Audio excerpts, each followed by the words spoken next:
Hello everybody, welcome to Redmen TV and the Daily News Time with me, Ben. I'm going to bring you all of Liverpool FC's latest news. Sorry about the technical issues that we had there. There was stuff going on that I couldn't even begin to understand, and Tom dealt with it like a champ. Thank you very much. He's behind the camera today. He's going to be taking your comments later on and reading them out to me. So with everything that we discuss, keep your comments coming in and we'll get to them at the end. It's been a relatively quiet news day overall, except for the one big breaking story that has come out this afternoon, which we'll talk about first. Other than that, we've got three others on top of that, which we'll get ourselves into. And then, as I say, we'll get into your comments. So first of all, the first part of the title, I'm talking about Liverpool's latest plans to do with Anfield, which is, by the way, absolutely nothing to do with the Anfield Road extension. So if anybody is thinking that that's the case, don't worry. We might still be getting it. You know, that there's nothing to do with this. Essentially, in a council meeting today in Liverpool City Centre, Liverpool City Council have rejected the plans to basically use Anfield for other sporting events, i.e. NFL games and whatever, on a more consistent and regular basis.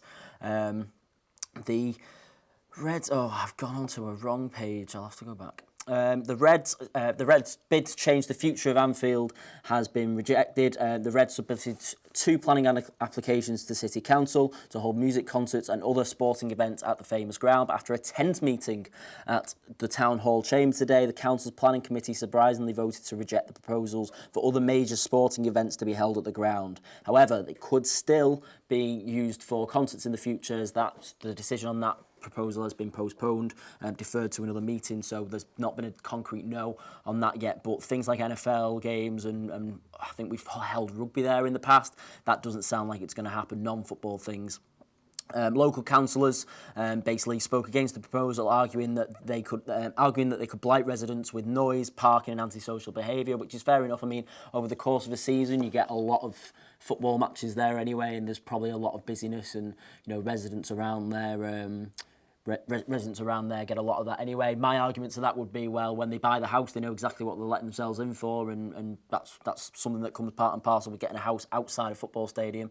But clearly the decision to make to deny this proposal has been based on that sort of thing. So let us know what you think about that down below, and we will move on to Shea Ojo, who is set to make a loan move, apparently, according to L'Equipe. This being reported here on Get French Football News, which is a relatively reliable source for French football news. He is in negotiations with Rem. Is it Rem? Stade de Rem? Yeah. To sign him on loan. He was on loan at Fulham last season, didn't really kick on there. I did watch a lot of him because I do the development watch every Monday if you're not onto that. But he basically fell behind because of Ryan Sessegnon's progress in that Fulham side, and didn't get as many minutes as he would have hoped to. So he's back in the under-23s at the moment. He's playing under Neil Critchley, but it would probably benefit him a bit more to be in a first-team squad, getting minutes. Even if it's in the French league, which is normally you would say that the French league isn't the best European league in the world, but it's better for him to be doing that, I think, than playing in the under-23s every week. He's better than the under-23s. It's that simple, really. I don't think he's going to get many opportunities in the first team this season, so it's worth him getting a loan out there.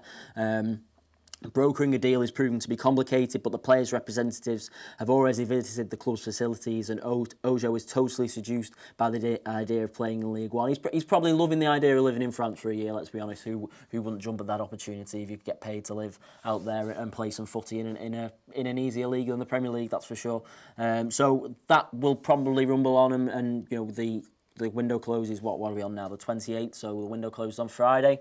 That probably realistic to expect that to go through by the end of the week, and then he'll be a loanee for another season. Moving on again then, and to some news that actually broke on Sunday via the Daily Mirror, but we didn't do a news show yesterday, so we didn't have a chance to report it. But Liverpool are trialling a specialist throw-ins coach going towards this season. We are trialling the services of Thomas Gronemark. I get a lot of names on this channel that I can't pronounce, and I feel really guilty about it, with their academy kids, and we'll roll out the experiment with the first team if it proves successful. So this is something really interesting. When I read it, I was like, oh, why? And then Chris today pushed me over to an article on StatsBomb, which you should all go and read, called I Think We Broke Denmark, which has basically been written about FC Midtjylland, the Danish side that won the league for the first time in a few years, but they scored a lot of set piece goals. And basically, when all the other teams discovered what they were doing with their set pieces, they went and copied the same thing, and now a lot more set pieces are scored in the Danish league. The point being that gave them the edge that season.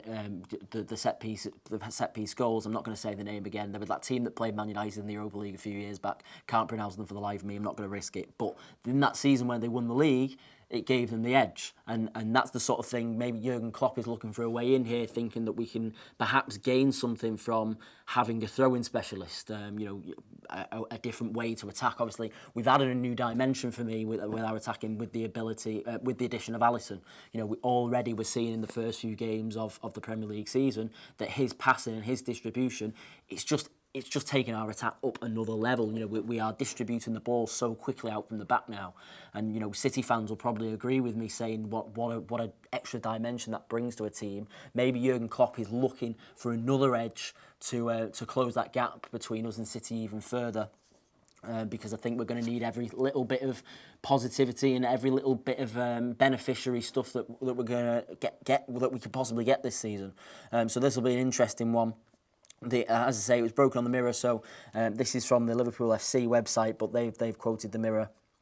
Go and read about all that on the Mirror's site. It's some really interesting stuff on there, and let us know what you think about that appointment. But in the comments below. And finally, the last one, probably an expected piece of news, but a news all the same. Andy Robertson has been named in the Scotland squad for the upcoming international break. Obviously, he's had a solid start to the season as Andy. He's really good over the last 12 months since he's been a Liverpool player. He's worked well in our system. He's doing really well. Probably one of the best left backs, if not the best left back in the league right now. And he's been rewarded for that with more international call-ups.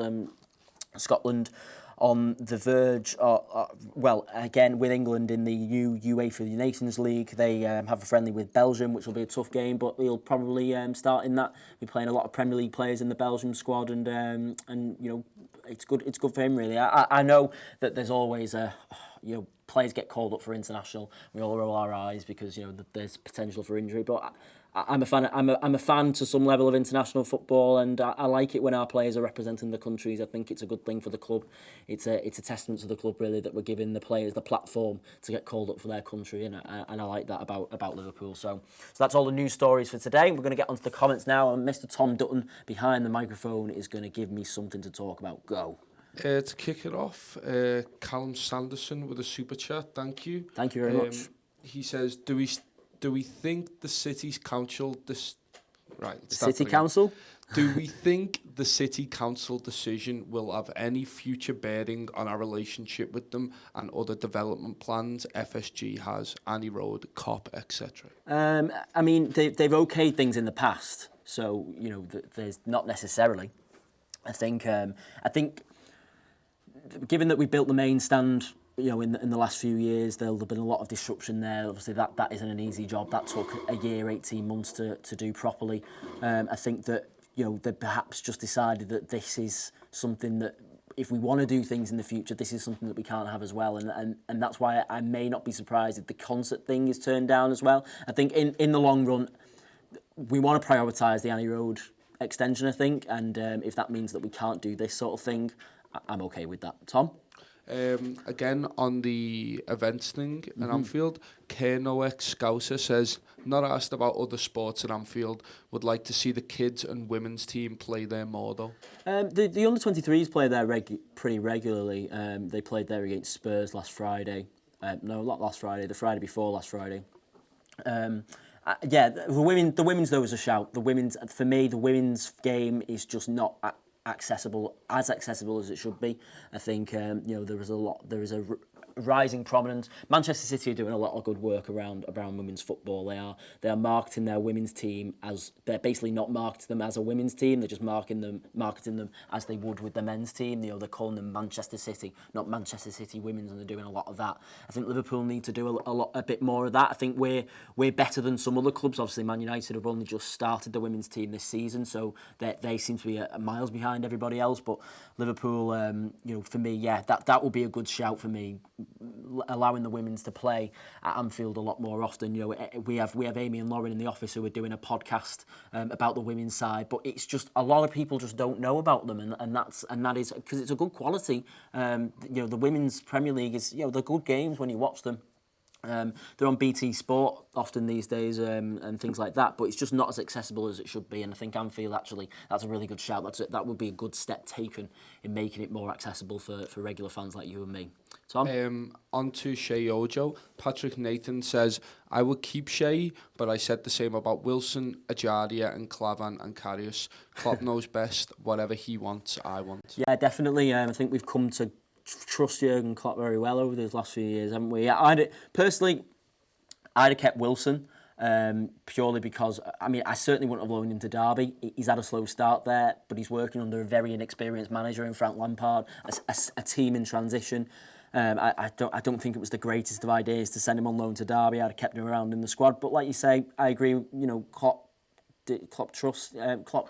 I trust Klopp knows what he's doing. If Ojo wants to get sent out, that's fine. I think there are even the loanees that we've sent out, there are players ahead of him in the pecking order. So I think when everybody's in the squad, I think Wilson is ahead of Ojo in the pecking order. But that's just me. I think I'm not sure long term if Ojo has a future at Liverpool, to be honest. But maybe if he does bits out in France, they'll be. I'll change my mind on that.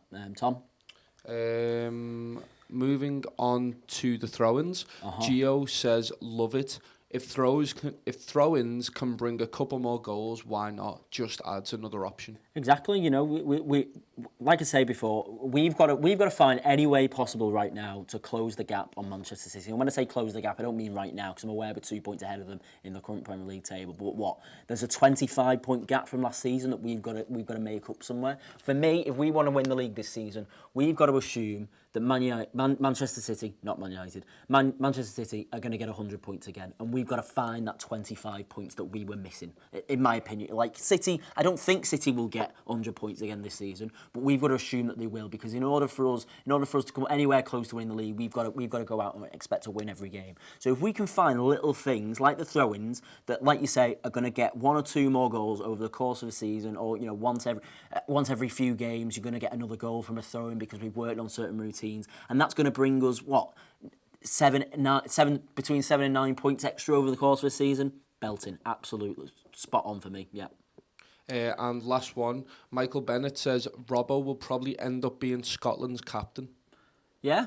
I mean, I think he is. He comes across a bit of a leader. I think. I think he's. I also, from what I heard about, from what I hear from him, and when he talks about his country, I do think he's quite passionate about his country. A lot of Scots are, to be fair.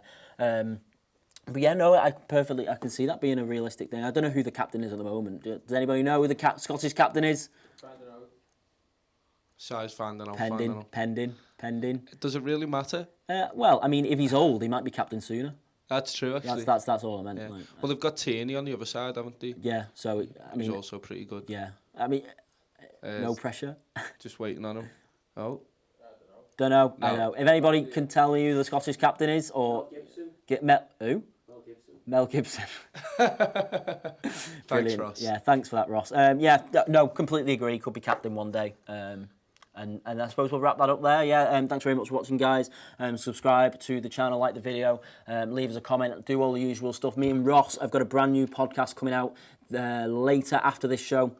Around the League podcast. We do a lot of talk about Liverpool Football Club on this channel, hence the name, but we've decided to do a bit more of a general podcast about the rest of the league. We've talked about Man United today, talked about Arsenal, talked about Manchester City. Go and check it out. We're trying out the idea. We're gauging interest on it. If you like it, let us know when it's released later on. Other than that, thanks very much for watching, and we'll see you next time. Goodbye.